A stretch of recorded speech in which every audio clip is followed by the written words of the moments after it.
to create this sketch, and I'll start with a circle. I'll lock to my front plane, and my first circle is 25, tab.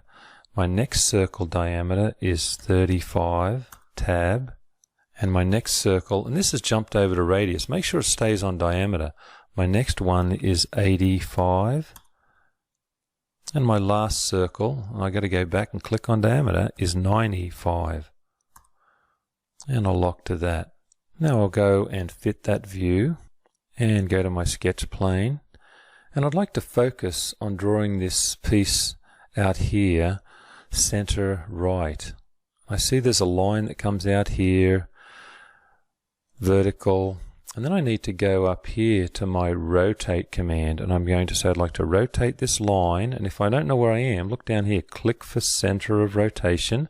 That's the center of rotation, and I can pull this out any distance, and then I'd like to rotate this 15 degrees, and so I could just put in here a step of 15, and I'll hit tab. And I'd also like this to be down below, like a mirror of that. Now I'd like to create a fillet in here. Let's go to the fillet command, and here I'd like to fillet between this and make this 5. I'll do the bottom side, this one and this one, make that 5, and in here, and this one here, it looks like it's 3, so I'm going to tab 3 for this one.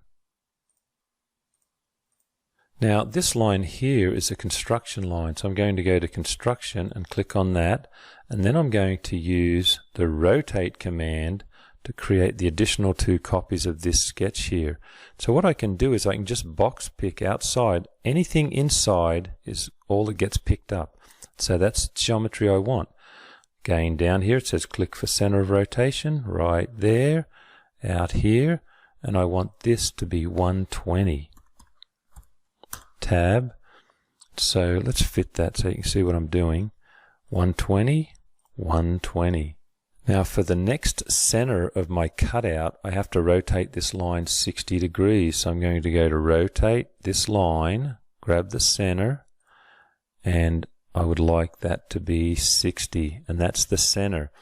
Now I'd like to rotate 35 degrees, go rotate this line, pick on the line, pick the center, and say I'd like this to rotate around 35, tab, come back this way, 35, tab, that way. Now I don't want these to be construction lines, so I'm going to go back to the construction command, and this is just a toggle. And so I'll say, look, I actually want these lines, and so it toggles them back to real lines. Then I'll go back to the fillet command and say I'd like to fillet between this, and these are all 5. 5.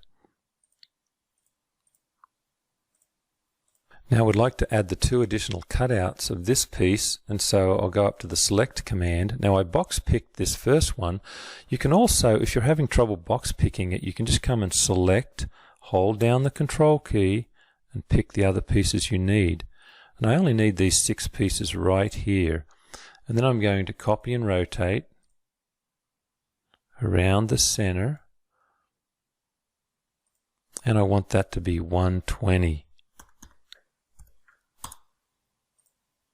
And there it is. Now I simply go to the trim button right here and trim out the pieces I don't want, and I can drag through that if I like, or I can just pick them individually. I'll drag through this one. And to create the 3D model, I simply rotate this around, go to the select command, pick on the region, and push that out.